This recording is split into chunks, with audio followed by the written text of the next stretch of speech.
This Soonerscoop.com video is streaming in crystal clear 4K resolution on YouTube thanks to Enjoy Vision in Oklahoma City. Don't miss a moment on or off the field. Make every day a highlight with LASIK at Enjoy Vision. Enjoy Vision. This is where Sooner Scoop LASIK. News team, assemble!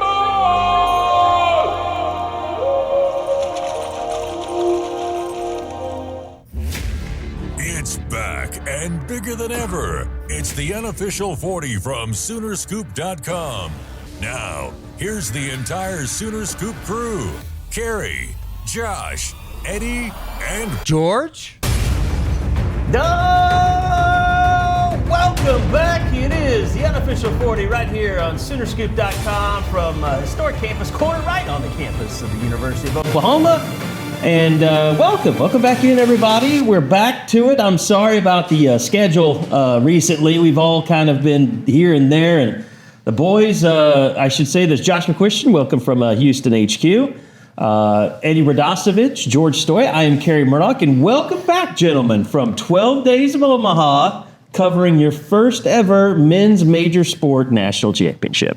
They need to make a documentary called 12 Days in Omaha. 12 Days in Omaha. It would certainly be based out of the boardroom. And I mean, what a run. What a run. It was unbelievable. They finished the magical quest here over the last month, and just being at the celebration on Wednesday night in Norman at Kimry Family Stadium. It was out of this world. It was crazy. It just still kind of, I think, a little bit insane to think that this team won a national championship after the way that we were talking about them at the end of the regular season. So it was unbelievable. Unbelievable games up in Omaha as well.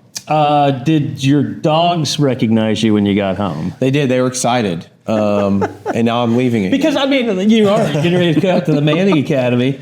But, I mean, we've talked a little bit about it, but just incredible. I mean, you guys thought, okay, maybe tune barbecue is possible with this crew. They've done a lot, but well, it was the side of the Georgia, bracket. Texas, yeah, it was the side of the bracket that they were on, and an Alabama team that was playing pretty good baseball coming in. Obviously, they ran through the Super Regional against St. John's really easily, and it was just it was a magical run. It was crazy, and I think that we all kind of agreed by the time they got through the Georgia game in the winners bracket on Monday night, it was like, well, they might as well just go win it all now. And certainly, I don't know. I still thought that they were going to. Georgia's really good. Yeah, I mean, I walked into the stadium pretty much for every game, except for game 2 of the national championship. I thought they were going to win that game, but I walked into every game thinking they're definitely going to lose tonight. Because I was like, they just can't keep doing this. Like, how do they keep doing this against these teams? And then I was like, by game 2, I was like, well, they're going to win it all. And then they lost. And I was like, well, now they're going to lose. And then they won. And so it's just like they kept doing the opposite of what I thought was going to happen. I told Aaron before I went, I was like, I'll be there for like 3 or 4 days, and then I'll be back. And sure enough, it was. And at what day did she get the most mad? She wasn't ever really mad, but she did at one point was like, I think it was after they beat Georgia the first time. She's like, they better win the whole thing. Yeah. Like it was like if you're going to be there 12 days, they might as well win the whole thing. And they did. I mean, Carey, I've covered, and I said this on the Instant Reaction, but I've covered some like big OU sporting events. I have never covered something that felt this like special. And maybe that's what it felt when they won the national championship in 2000, the football team. But I like the amount of OU dignitaries that were there, the fans that made the trip, the stories that were on this team, like, It was truly magical in a lot of ways for this baseball team and the fan base. It was like after every game, just this like euphoric feeling. It was crazy. What is crazy about it though, Josh, is like, sitting here watching it and seeing, all of the numbers on the screen that they put up about how historic this run was. No one has ever had to go through the gauntlet that Oklahoma went through in order to win this national championship, and you're still sitting there at the end saying, did that really just happen? Like, it doesn't really make sense because, I mean, look, Greg McElroy's an idiot, but, he he is saying what a lot of people thought. Like, this team didn't really look the part. They got a bunch of small guys hitting home runs left and right. Like, they have freshman pitchers. They had this middle of the season. They were struggling going into it. And there's two ways to look at it. Either it's the most magical run of all time, or it doesn't make sense, and I don't really believe that OU is the best team. Like, it does. Like, there's no in between. Like I said, what Greg McElroy said was stupid. To say it out loud, somewhere in your mind, you kind of thought, like, is this really real? Like, are they really the best team in the country? Or was this some magical thing that I just witnessed? There's no question, because I'm in a lot of the same boat as George. I kept thinking, like, okay, this is going to run out. They can't keep doing this. I mean, like, I'm sure for other fans, there is they can't keep getting away with this kind of feeling. Yeah. Like they just can't Texas continue. Fans. Yeah. And I can tell you guys, like, I was, I think I was making dinner or something right as the game 2 started. And I turned it on, and it's already 2-0. And I looked at Tiffany, I was like, they're going to do this. Like, this is going to happen. And then from that minute forward, it went to shit. And I was like, okay, I'm just not believing any of this ever again. Like, I'm out. So from that point forward, I said nothing. But it was, guys, like, so, I mean, I can't think of anything even close. Like, especially in the OU sports, like I can't think of anything that reminds me of this that was this improbable and was this dominant. Like, they weren't, like, you guys talked about it in the instant reaction, some of the other stuff I know you did. It just blows me away how dominant they were against a bunch of great baseball teams. Yeah, it wasn't fluky. Like, that was the thing. No. I kept walking away. It was like, every game, it was like, that wasn't a fluke of a win. Like, they're just beating these teams' asses. There were so many games that George and I would sit there and you know, we weren't pressed for time or anything, because it was the 6th or 7th inning and they were up by 4 or 5 runs or 8 runs in some cases. And the numbers coming out of the end of the NCAA tournament with what Oklahoma was able to do after falling behind 8-2 in that Atlanta regional final, outscoring the opponent 90-28, and you're talking about some of the best teams in the country. The home run numbers are just insane. 47 home runs over the final 19 games. They hit at least 1 home run in 12 of their last 13, with 10 of the 13 games having double-digit home runs. It was unbelievable. And I think that, like, the bigger picture, and I think a lot of the stuff that we talked about that we have up on the Soonerscoop.com YouTube Plus site, just in terms of the interviews that we did last night, Jackson Willits, some of these names that are on this team, Dayton LaChance, Dayton Taki, they're going to go down in Sooner lore, and not to mention that the final 8 games were all started by true freshmen in Cord Rager, Xander Mercurius, and Nick Weslowski. George wrote some great articles up in Omaha, getting together with LaChance's parents and talking to them, and basically having to talk French to them. Yeah. Or talking to Jackson Willits' family after the game, Skip Johnson's family, his wife Kathy, and just the kind of the marriage that Oklahoma and Skip Johnson have now after 32 years of chasing a championship. And it took Oklahoma 32 years to win another national championship in baseball. It's just kind of like perfect symmetry of everything that came together at the right time. Well, you talk about, game 3, not knowing like how he was going to come out, what were they going to look like. Turns out North Carolina, they were in desperation mode. We had no idea. I mean, their pitching situation was just depleted. The game was over. Yeah, the game was over when Glauber came in and just he melted down. I mean, he totally melted down, and blame the umps or whoever you want, but he came in and walked in a batter, and then I think it was Willits that came up next, and he had the 2 big 2-run singles, and it was over. It was like they had and North Carolina had no answer. And not to mention that, like, what LJ Mercurius did, I think has gotten overlooked a little bit on Monday night. He was unbelievable. Just kind of added to the tab of what he was out of the bullpen for Oklahoma on the back end of the season. And, just looking at all the guys, they announced each guy on Wednesday night to come up to the stage. And I told Skip this on the radio this morning. It's like, there's a good amount of, like, 15 of the guys that all had some part. It was top to bottom. You started at the top with Jason Walker into the season on the 15-game hitting streak. Of course, you have the middle of the lineup that was super impactful throughout the NCAA tournament, but all the way down to the bottom in Kyle Branch and 6 RBIs in the game clincher. it's insane to think about. And Eddie, the fact that, and this is the part that I'll remember too, is game 2, Skip masterfully handling the bullpen the way he did and pitching all those other guys and staying in that game. I mean, they were still in that game down 6-2. Whereas we all North kind of Carolina wondered the same thing in that game too. Like when they got the first and second and Deshaun comes up, it's like you get one more guy on and all of a sudden you're one swing away from right. And it was it would have been a talkie up, but it was that moment. It was like that was a huge moment looking back on it because North Carolina had to pitch Glauber the rest of that game. Which if he hadn't had to pitch as many innings as he did, maybe he doesn't come in 65 pitches in game 2, so and he hadn't come back in back-to-back days. The most he had thrown in a game were 39, and I think you certainly saw that, and I think there was a little middle edge. And that's where like Skip has said this whole run. He's like, I'm just staying out of the way, but he deserves as much credit as anybody for the way that he handled this team. Kept them believing throughout the postseason, but then the way he like handled things in Omaha with the pitching staff and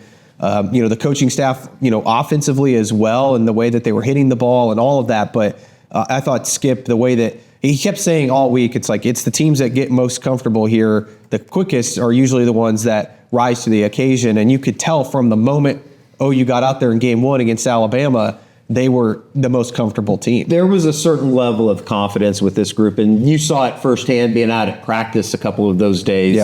That it just seemed like they were very comfortable, almost too comfortable in a way. And it was because of the confidence that they had. And something that George noted at the start of this, it was incredible to see the amount of administration, coaches, current athletes, the guys that were being flown up, every other day, basically up to Omaha. We compiled a list. Coach was Virginia Bronchek, Porter Moser. They get the gold star. They came to all 5 games. Roger Denny, Joe Castiglione, Joe Harris, Bob Stoops, Brent Venables, Brandon Hall, Ben Orbuckle, Nate Dreiling, Brian Bodsworth, Gabe Eicher, Teddy Lehman, Kyler Murray, KJ Kendler, Patty Gasso, John Mateer, Kip Lewis, Owen Heineke, Xavier Brown, Sahara Williams. There was Jim Nagy, Bill Beatenbow was up there for game 3. Ella Parker, Kendall Wells, Mia Gashino, the current pitcher for Oklahoma. It was crazy. Like there was no other school, and it helped that Oklahoma, from a geographical standpoint, was the closest.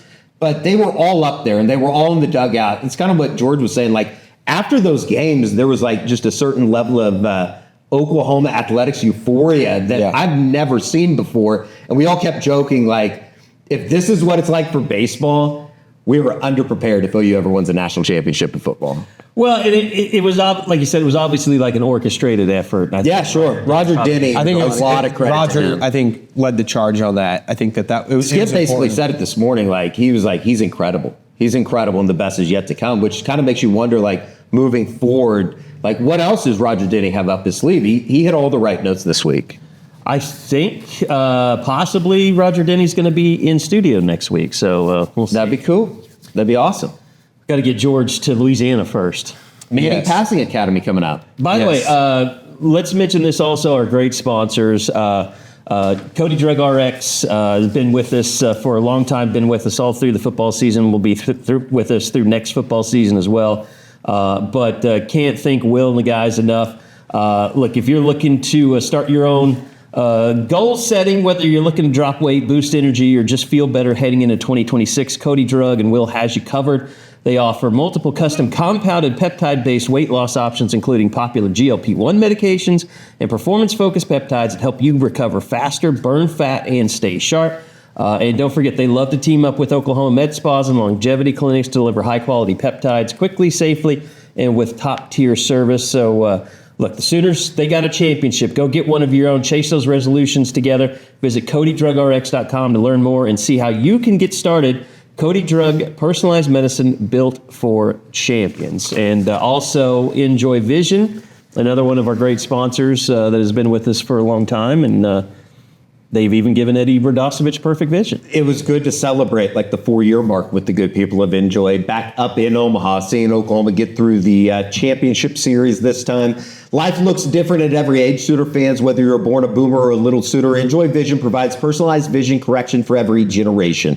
With $600 off LASIK, EVO, ICL, and lens replacement, now's the time to get your eyes ready for the season. No matter what season of life you're in, schedule your free consultation and join Gen C at enjoyvision.com. That is the letter NJOY vision.com. Enjoy Vision. This is where Sooner Scoop gets a fresh perspective. And also a big part of the championship run was Eskridge Lexus. It was basically an undefeated Lexus NX. They lost one game while we were with Didn't it. go out to, like, if we had to do it over again, we would definitely go to Atlanta too, probably. But, you know, let's face it, we didn't. Well, if we would have gone to Atlanta, they would have got beat. Yeah, I'm kind of convinced by that.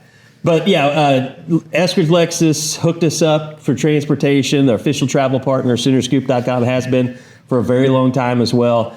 Eddie and I both drive Lexus, and I know George has had a Toyota forever, and just bulletproof engines in those things. That's why we love them, as well as just a great car to drive. So your Black NX? Black NX, and I believe they sold it while we were on the road.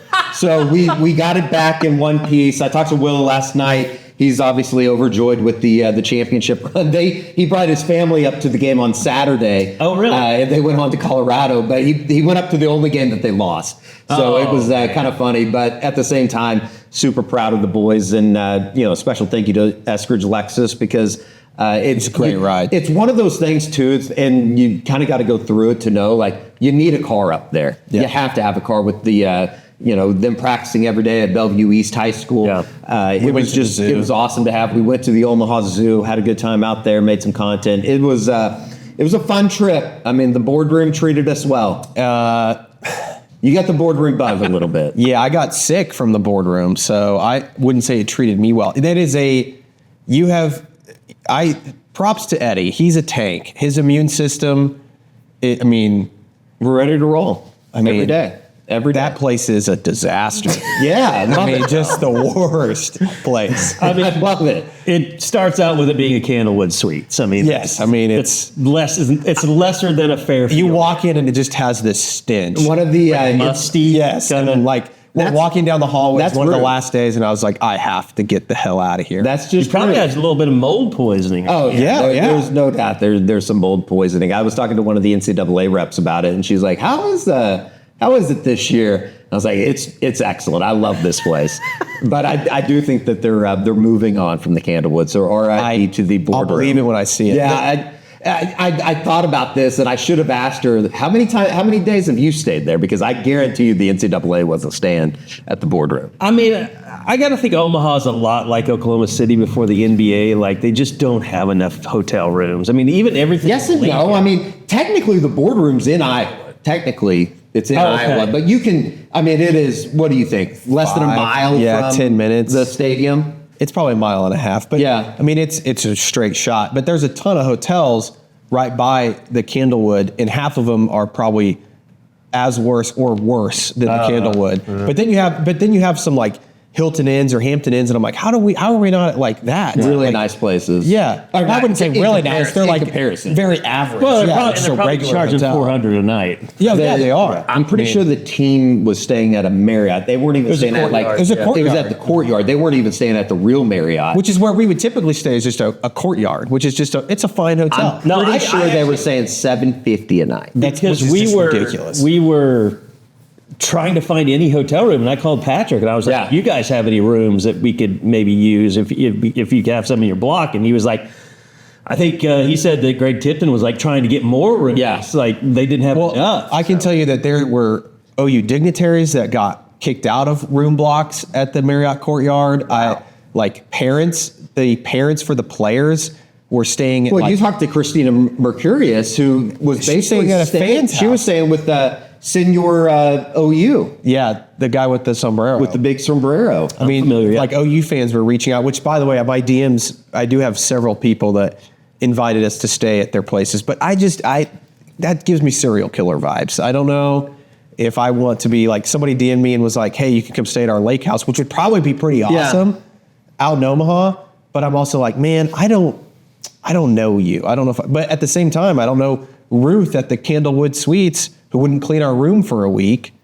They only do one one room. We got our room suite a cleaned week. once, and it you was got to stay there for 7 days before they come in and change your. Sunday. They cleaned it Sunday, the night before the championship. I kept telling George, and I told Colton and Josh Calloway that were up there. It's like there's something about these sheets. I don't know how other to describe it than the humidity in the room. Everything was wet. Yeah, it was disgusting. Which I love. It was a great way to stay for 12 days. It was fun. That's the worst description I've ever heard. That sounds horrible. It was awesome, though. It was awesome. A trip that certainly we'll remember for a long time. And Jackson Woods and what he was able to do: 13 for 26 in the College World Series, 500 for the week. It just, I don't know. The whole thing, it just felt magical. 118 runs on 156 hits for Oklahoma over the 13-game NCAA tournament. It's just insane numbers. It was great. You went to the celebration last night. Yeah, it was crazy. Pretty cool to see that 2026. It's on crazy. The outfield. I mean, another national champ. It's just that to awesome. me what kind of made it like, oh boy, this. It made it seem a little bit more real. Yeah. There's no doubt. And they put, I don't know if anybody noticed, but like on the stitching in the outfield on the logo, it has 22 laces, which are supposed to signify the 2022 team that got there. That kind of started this entire little run for Oklahoma, and super happy for Skip. It couldn't happen to a better guy. I know that George kind of outlined, like he said all week, he was staying out of the way. It was coaching that got him to this point, and what a special group. Like the Trey Gamble quote about getting hit in the mouth and liking the taste of blood. Yeah. All-time OU quote. Yeah. All time. And George, it was kind of one of those things. I don't know how you ended up feeling about it, but like, I trusted you. You're a great writer. To go out there and cover that and cover the angles that you covered. I mean, it had to be kind of just cool professionally. Yeah, and I said you got this. the end of every game, and then George was like, "All right, I'm going down. I got to go find such and such parents." He was like, "Do you know what they look like?" And I was like, "Kind of, but not really." We were like sending screenshots of parents in the stands. Who was it? Waslowski's dad. Yeah, it was Rager's dad. Okay. Yeah. Yeah, it's funny because I didn't really offer to go. You were kind of like, you need to go. And I was like, all right. And I wanted to go. It was going to be fun. And I wasn't doing anything. So I was like, all right. And again, my mindset was like, okay, well, let's just go write some kick-ass stories and see what happens. And yeah, I mean, but that's the thing about this team that I will remember is, they got hot and it was, a fantastic run. But gosh, the stories on the team were awesome. I mean, there's so many great guys with great stories that, were underdogs or had a kind of crazy journey getting to OU, or the Mercurius family, which was really cool to get to know them and like how she was traveling back and forth and her boss was letting her off work and stuff to go watch. And, or, Taki's mom who, is wearing the hat, going crazy in the stands. And Deshaun Harris, I thought, had one of the best stories. Like Eddie was telling me, like his dad and his mom have come to every single game, even when he wasn't playing, when he wasn't in the lineup, and he's just a walk-on. And like to get to that moment where he hit he had that one game against, I think it was against Georgia to go to the national championship. He had the two-run home runs. Both had two home runs. Yeah, he was awesome. It's crazy. And then the throw that he had. Oh my gosh. Truly just like one of the greatest plays. And then here the guys talk about it after the game, and they're like, everybody on the field's yelling for, and he just happens to throw the third, and Eric Paulson ends up being slow enough that the run doesn't count. It was such a major play in the moment. Yeah. It was such Josh, it was such like a look-alike game. Like the Glauber guy looked like the villain from The Christmas Story. The Farkas, Scott Farkas. Yeah, Scott. Like Scott Farkas. Right? Yeah. The first baseman looked like a fat Minor brother. That's Eric Paulson, who had an incredible story of his own. Get to the plate in time. He was, and he hit the home run on Sunday night that put him up 6-2. Right. But like his dad was a 9/11 responder that ended up getting the disease and ended up dying. It was incredible. It's like college baseball offers such a unique story, and I think it's so much different than football. And we talked about this, George. Is like the parents are so much more approachable in a way, because you don't have like with the football parents, it's like they're 5 stars. They've been underneath this spotlight for so long, or most of them. But every one of the baseball parents is like they're a walk-on almost in a way. I was impressed. Like, I know about Kendall Rogers and D1 Baseball. Yeah, they do such a good job. Media like that covers it on a national level, like really cool media. I do want to say, I hope the local media steps up their coverage for the baseball team. Yeah, and I know we did for this, and I'm glad we did, and I feel like we went out there and we crushed it and put a spotlight on a team that deserved it. And we took a kind of a bet to go out there, both of us, and betting on that they would make a little bit of a run. Channel 9 sent their new guy, that Evan Kamiko. Yep, and he did a great job. Josh Calloway, shout out him. I know he's over at 247 and Rivals and all, or there are Rivals or whatever, but great guy, and he's been covering the team all year long. Him and Eddie have covered every single baseball game. But to me, I thought it was a little bit of a shame, Carey, and this isn't a shot at anybody in particular, more so the companies that probably employ them, is that there was no columnist there for any of the newspapers in the state of Oklahoma. That makes no sense to me. Yeah. I mean, we're talking about, in my opinion, the greatest national title run in the school's history, and it wasn't covered by the state paper. Yeah, or even other local news stations. No other TV stations, I believe, were there. Were there any photographers there from locally? No, I don't think so. No. Wow. That to me is, I think is a disservice to the baseball team and the program and the way that it's been covered. And Eddie, I know you, again, like I said, it's just Eddie and Josh Calloway are the only two people that are regularly at baseball games. And I get it. The softball team's great. And that's where we know our readership. There's a lot of people that read about the softball team, but I just hope that this run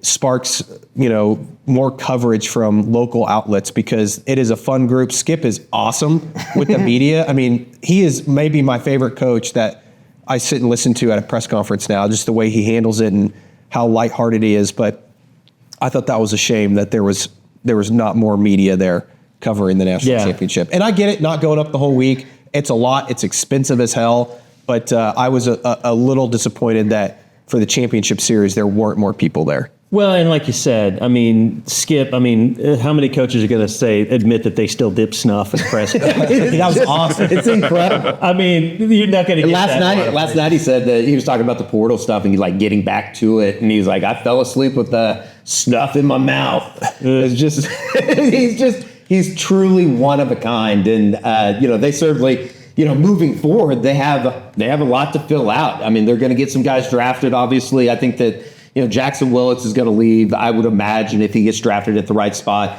because of the leverage he's a professional play. College player at this point. There's no sense in really coming back for him. Like he could come back, but then you don't have leverage next year when you're a senior. Yeah. But does the 5 year though? Would he still have? See, leverage? That's the thing. I don't know. I need to do some more research. We need to do research on that whole situation, because I don't really understand who gets. I guess guys still in college get it, but there's gonna be lawsuits over this, and Dayton LeChance. Like, does Owen Heineke now have up?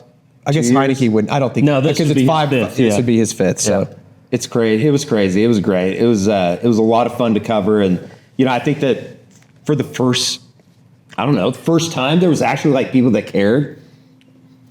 Yeah. I don't know. It was awesome. Give it up to OU fans too. They were awesome. It was unbelievable. Like it's the Sunday. I think there was a little bit of embarrassment over 2022. Yeah. And just getting run out of that stadium, and people were waiting for their chance to really support the team. And people saw this team, like how they were playing. Who couldn't? And that's why I teed up. It. So I was the one that asked Skip. I think it was after the Georgia game where I was like, "Hey, in 2022 is kind of embarrassing how many OU fans." And I teed him up because I was like, OU fans better show up. And I wanted Skip to kind of, and he did. He gave a great quote, and it went viral. I was the funniest thing to me about that quote was like he got kind of sidetracked by the towel situation. It's like, I don't know where'd those towels go? Like, Skip, it's been 4 years. Like, it's okay, let the towel thing. It was crazy. It was crazy how many Ole Miss fans were up there, and OU fans certainly showed out. Like walking around the concourse on Sunday before Game 2, it was like you could feel like the Oklahoma fan base like. That was the craziest, 30 minutes that I can remember. And that's including, prior to national semifinals in football side of things. It's just such a different atmosphere. Well, and here's the other thing, too. And God, we could do a 2-hour show on this thing if we wanted to. But, what it comes down to for me is, North Carolina's a really good team. they needed another pitcher to be able to beat Oklahoma. They needed another Glauber. They needed another, who was the first? Jason DeCaro. Yeah. They needed one more of those guys, and they didn't have it. But even if they did have one of those guys, OU's bats were still better up and down the lineup. I mean, I had all the respect in the world for Gallagher and Holt. Yeah.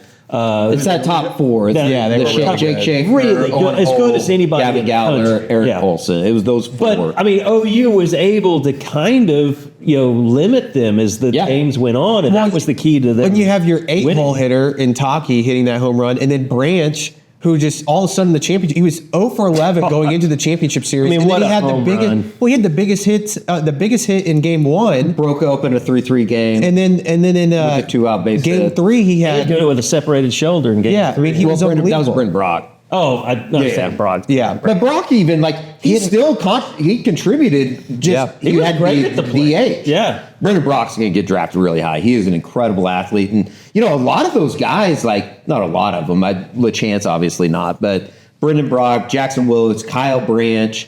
There's a lot of guys on this team that grew up Oklahoma fans. Yeah. Which makes it even more kind of cool. No, it's definitely. But I mean, I guess the point I was just trying to start was, as soon as OU got out of their bracket, it was like, how is anybody going to compete? Yeah. And ended up, they routed North Carolina 2 out of 3 games. It just wasn't, it wasn't Georgia, it wasn't Texas. I mean, and look, you can talk about taking Gallagher and Hull and those guys out of it. They did the same thing to Phelps and Jackson. I mean, for Georgia. I mean, I don't think that it'll have to move on a couple of weeks to realize that Georgia and Georgia Tech were the two of the best teams in the country. Mm-hmm. There's no doubt about it. And what they did to Georgia Tech and coming back and starting that rally in the 4th inning. The 4th inning was really good to Oklahoma the entire NCAA tournament. Yeah. And that comeback in Atlanta, I think we knew at the time that it was pretty special. It's even more illuminated now, just how special that entire Atlanta series regional was. I mean, they were down 8-2. yeah. And then they won it. They won it in the 10th, right? Or was that the bottom of the 9th? They won it. The talk-off on Monday night would have been in the bottom of the 10th because they were the home team again. So, I mean, win it in extra innings. I mean, to go to get the second game. And then, it's crazy. I mean, it is crazy. Well, they wanted it in 9 innings in the first time and then 10 innings to get out of the regional. And then to get to Kansas. What they did in Kansas even, I know that we talked about it at the time, that was a good Kansas team. It's like Josh said, I mean, they had 9 wins, the most ever in the NCAA tournament against national seeds. It's crazy. And I'll say this. I would just go ahead, Josh. No, just quickly. I know I have so little to offer in this, but I was just looking as you guys were talking about Georgia. I kind of wanted to see they average over 9 runs a game for 67 games this year. They got 3.5 in 2 games against Oklahoma. That's unbelievable to do that for especially that staff being as young as they are and all that stuff. I don't know that people we talk about football. You follow it, who's good and that kind of thing. I think maybe sometimes OU fans didn't have context for what OU just did, who those teams were and how dominant they really were. No doubt. It was, I mean, and the freshman pitching they just kept, and that was part of the reason that I think a lot of us okay, this is going to run out at some point. Cord Rager's going to give up 8 runs, or Xander's going to come in, he's going to give up 5 runs or something. Then you're going to have to dig out of a hole. And Nick Wisloski, I mean, what he did on Monday night, it was incredible. Those guys were out of their minds. It was nuts. Yeah, and, also just, all 3 of those guys. I mean, Xander obviously in the championship series had the biggest struggles, but it wasn't awful. I mean, 8 strikeouts. Yeah, he started out 9. I think 9. Yeah, he was unbelievable. He just kind of lost his own a little bit. Yeah, and it's like what Skip said. He was trying too hard to get the punch out. Yeah, I think striking out 6 of the first 7 guys was the worst thing that could happen to him. And I think that a lot of what you saw in the game 2 loss, they got down and then they all tried to get up there and hit home runs. You're just not going to be able to do that in baseball. You think Xander's got the most upside? I don't know. Cord Rager from the left side is. The other 2 guys are giants. I mean, Rager and Wisloski are big dudes. Xander, he got the comp that Skip talked about, just in terms of being a lot like Marcus Stroman when they saw him at the area code games. And I think that all 3 of those guys, they're going to get drafted at some point. I mean, I think Rager, though, Rager might end up being like a top 10 type. Yeah, he's like a Jake Bennett type guy. Yeah. A lefty without velocity, man, that's just crazy. And I mean, he's you 6'6". said it, like He's he is massive. I walked by him and I was like, oh my God. I honestly didn't know he was that big until he started showing up on TV all the time. I was like, he's a really big. Xander- I can tell yeah. on TV. He's a really Xander big is guy. not. Xander is not. Xander's a tiny guy. He's a tiny guy, but Him and Elder are kind of like two throws polar hard. opposites. Yeah. And Weslowski, I mean, he was the guy that all of them that we didn't really see this coming from. No, everybody kept asking, like, what do you expect from him tonight? You know, each time that he pitched, and it was like, I don't know. If you could This get is 2 his innings, second like, that'd be start. great. This is his third start. Yeah. See, I think Rager, he's going to develop more because from what I saw, like Weslowski basically has command of about 5 different pitches. Yeah, he's really good. And Xander has 2 different changeups, which I love. Like he does the circle, and then there's one where you like have the ball in between and you like lock your wrist. That's what I always threw, and nobody throws that. And I don't know who. I want to know who told him how to do that. If that's something like his dad. Skip showed him plays when he a was part growing in up. it. I know that we were down in the bullpen one day, and this was maybe before the national semifinal game, and Cord Rager was working on a cut fastball. He'd never thrown a cut fastball before. So, like, He's in got a terms of really development. good. He's got like, a really there's- good like 12-6 curveball. Yeah, he's really good. But I think his slider's going to get better. And I mean, when you throw 95, 96, though, I mean, he's just- you don't need he's a ton- fearless. and he likes throwing the change. He's a bulldog. He's just fearless. all 3 of them are like, and that was the cool part. I wrote about all 3 of those guys at some point. Yeah, you talked to during the Cade week. Horton about him. And Cade Horton was awesome, by the way, on the phone. But we might have to play that audio of he said at the end to make sure to keep Eddie out of trouble.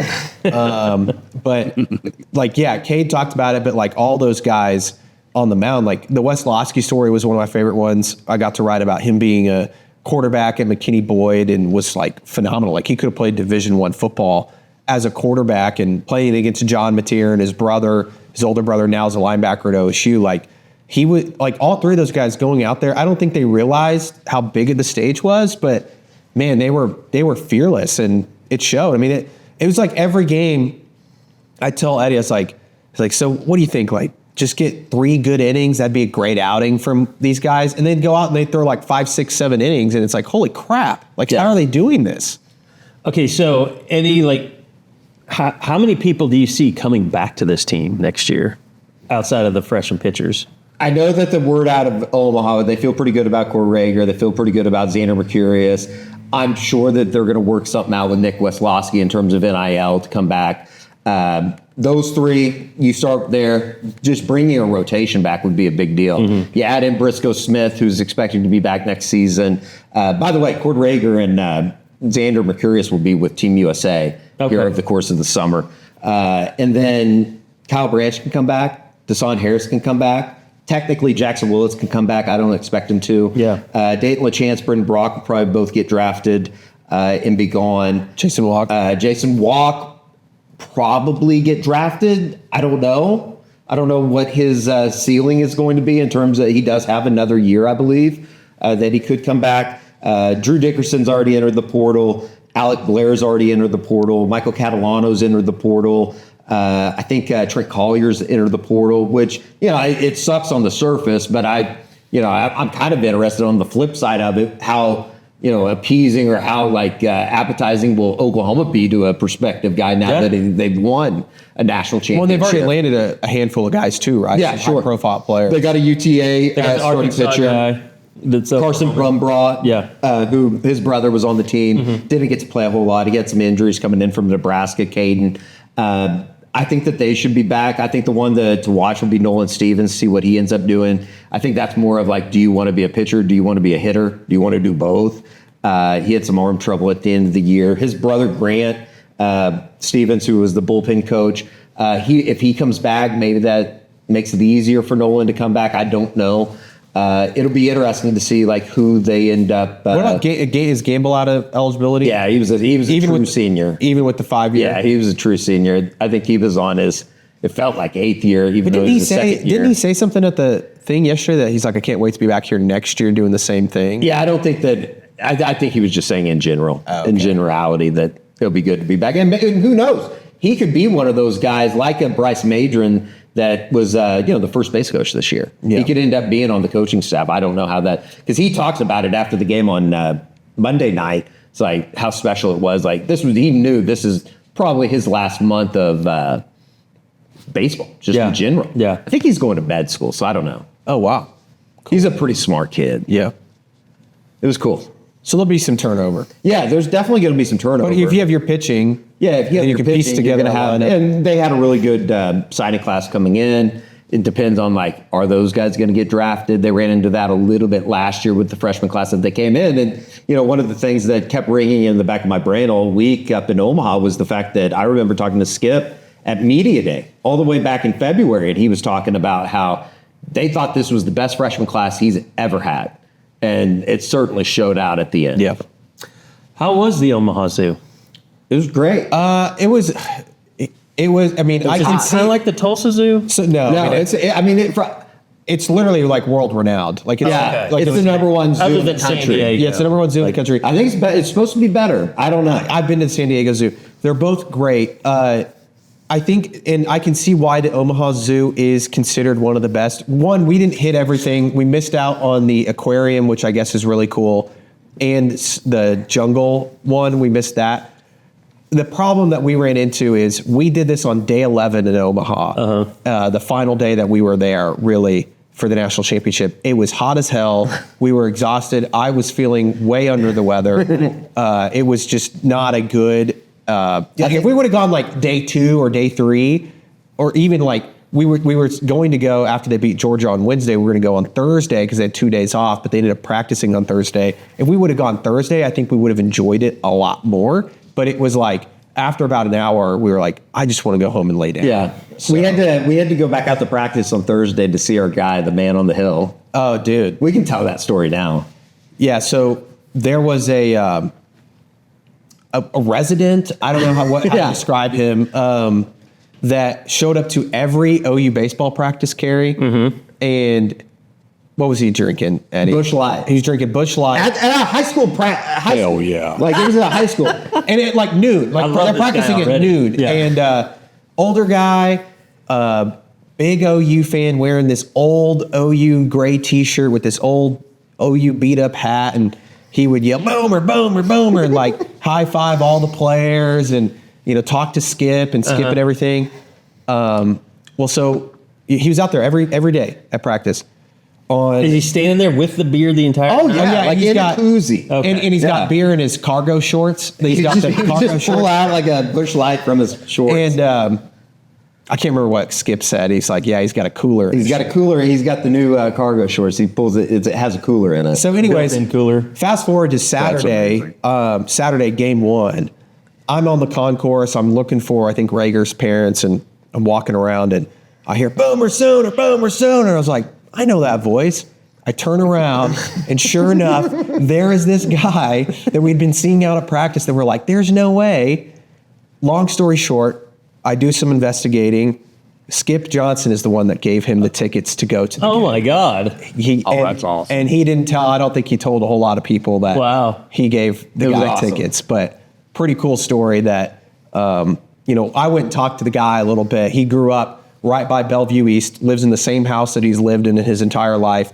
He hates Nebraska. Like, I can't say what he said to me on here. Every other word was F word. F word, yeah. But he basically would say, "F Big Red, go OU." And so he was a big OU fan and showed up to every practice. And then Skip gave him tickets without anybody knowing. So that just kind of tells you like how great Skip is. Yeah. But it was pretty He cool. just goes seeing over him to there. Gaines. He's like, "Hey, get him some tickets." Yeah, I mean, I think that's kind of how more it or went. less what happened. So It was pretty cool. It was cool.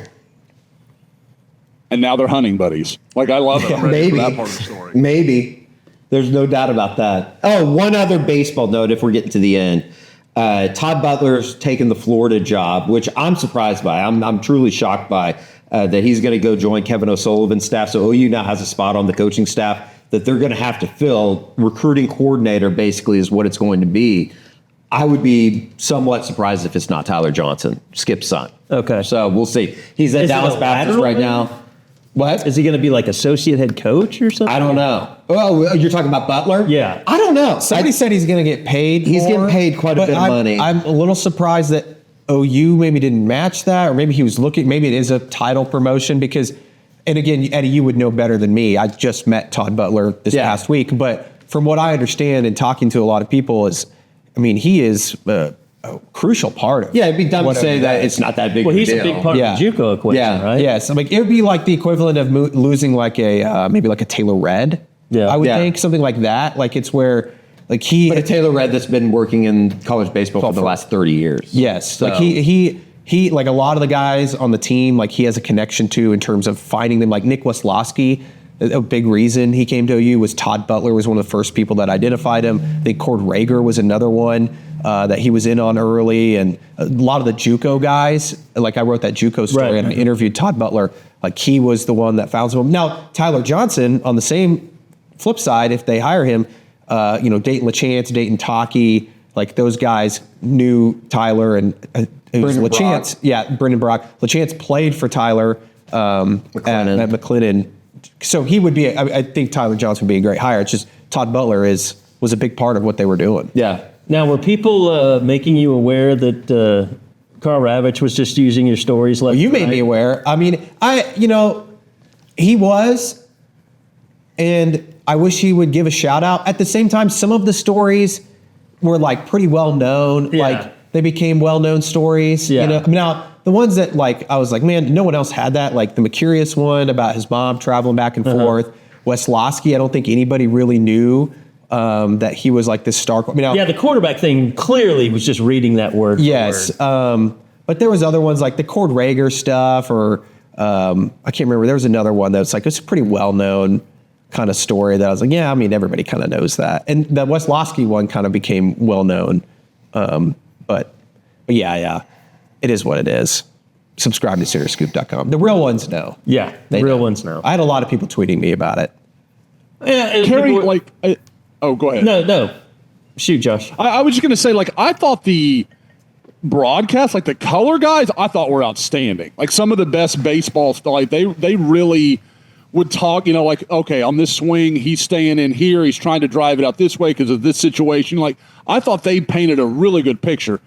Ravitch, now maybe it's hostility because of the conversation we're having, but I don't know. Like, it's a guy that's been there a long time. I don't know. I expected more. I'm not a guy that watches the World Series every year as militantly as I'm sure Eddie does or some other guys. But I thought the color was great. I don't know. Like, I felt like he would find one story about a player and then you would hear about it a lot. And that was kind of all he had. Well, he kind of does what Tirico does, which is he's trying to. I think Tirico is more annoying at it, which I know this is going to be shocked because a lot of people just love Mike Tirico, think he can do no wrong. But like, they're trying to do that thing where they're trying to find something interesting, a talking point, a little almost like a cliquey kind of discussion point to talk about during the broadcast. I think to me, that's something that's new, like in the last 5 years or so. You didn't used to get into that kind of stuff, but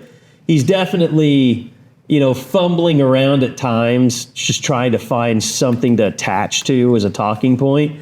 But like Kyle Peterson, I can leave him or take him sometimes. I mean, I think he kept saying like every time somebody walks somebody's like, they need to go get him. They need to go get him. This is too big a game. It's like, Kyle, just calm down, man. Like people can work out of situations. That's why you listen to Toby Rowland. I wrote about Toby. The Toby radio calls this entire run. He's been fantastic. Starting in Atlanta. Unbelievable. And I started doing that. I started listening to Toby as it got along because the inconsistencies from Blue behind the plate were driving me crazy at times. I didn't think it ever really helped or hurt one team. I just thought it was inconsistent. Like it just kind of drives you crazy when you see, someone that's calling curveballs that almost bounce in the dirt strikes and stuff, or clearly outside the black, on outside pitches, or some umps will, they tend to call the curveball that breaks in around the plate a strike versus guys that. It breaks off the plate. So it's like everybody has their little deals, but like because Peterson kept saying, "Oh, he's a great balls and strikes umpire." I was like, I don't see that. Like, but anyway, no. But the ovation that Toby got last night was awesome too. Yeah, it was awesome. Yeah, it was. I mean, it was insane. His call I was think awesome. Toby even was very emotional when we talked to him after the game on Monday night. Yeah, it was awesome. He can't give up baseball now. No, well, he's never called a national championship, which is crazy. That is to think crazy, about. yeah. Like, he's never called one until this, and I sat in the booth with him for game 1 against Georgia, I think it was, and I mean, he's just fantastic at what he does. Like, I don't know if people realize like how special of a talent he has at what he does. Like, well, your story was great. I think it's the first time he's ever admitted that Major League Baseball teams have come after him. Yeah, that was crazy. That was a crazy omission. I didn't know about that. Yeah. And it's not surprising how good he is. 100%. But he loves OU, man. I think baseball's his best sport. I don't know if you would ever agree with that. I know that you wrote about it a little bit. I'd love him in football. They have the best broadcast team in the country on the football side of things. But what he Teddy does and for Plank baseball, and Gabe, but baseball is like, and he's a one-man his honey show. hole. He's a one-man show for the most part, and he's just fantastic at it. All right, Josh, I know we're going to have a recruiting report, you and Parker. Seems like Parker's been up in Omaha as well, so it seems like none of us have been around for each other for a while now. It's like a reunion. It's like everybody went to summer camp or something. But I don't know, anything you wanted to hit on real quick just about recruiting? I know there's some big announcements coming. Yeah, the two that I think everybody are watching are Uhlia Wolfgramm and Bode Sparrow, and those are Bode will announce Friday at like 2 p.m. Central for people that get this beforehand. My impression early in the week was there was some legitimate concern. He'd taken official to BYU. That was kind of always the danger school when you talk to. Whether it's people around Oklahoma, people around Utah, like it was kind of like just keep an eye on BYU. Obviously, he's an LDS kid, so there's a real connection to the school. But it feels like as the week has gone on, maybe, vibes are a little higher. It feels like maybe the water's kind of found its level and everybody's kind of feeling better again. Now, I don't think anyone should be surprised by anything with Bode tomorrow, but I would still, I've got to pick him for Oklahoma. I still feel good about it at this point. Wolfgramm, I feel like that's trending in the other direction. Like I feel like he was also on that trip to BYU, to Provo, and just there was some concern, and then you kind of throw in, a lot of the. There's obviously the follows people. There's a lot of BYU activity there. There's some stuff that just kind of says, oh, I don't love the way this feels. And talking to a few sources over the last really 48 hours, it kind of feels like that's going in the wrong direction. But honestly, and you guys know me, I'm line of scrimmage all day, every day. If there's a trade you've got to make, you take Bode Sparrow. Like they need the body at safety, and they need a guy that they think is absolutely one of the best players in the country, regardless of position. They love Bode Sparrow. So if they could get that done and you've got to sacrifice Wolfgramm to get there, you can probably live with that. So I think that's kind of, obviously that's kind of a, silver lining there. You'd like to have both, obviously. But I think that's probably where they come out, because if they were to miss on Sparrow, they've got to make some decisions. They're going to have to double back on some things. They're going to have to figure out something, because that's a position that, going into 27 is going to be in a little bit of a numbers crunch if they don't land a couple really talented freshmen this go around. All right. George, you're headed to Louisiana, going out for the Manning Academy. You went last year. Did you talk to Mateer at all out in Omaha?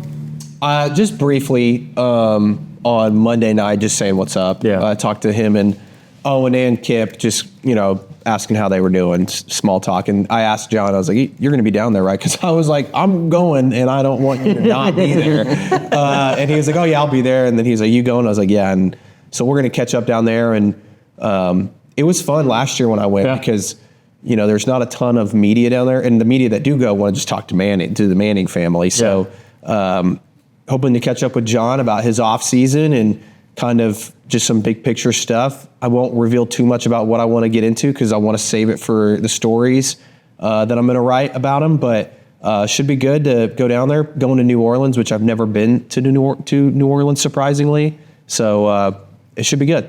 It's out in the middle of nowhere. Yeah. This place. I mean, it's in Thibodaux, Louisiana.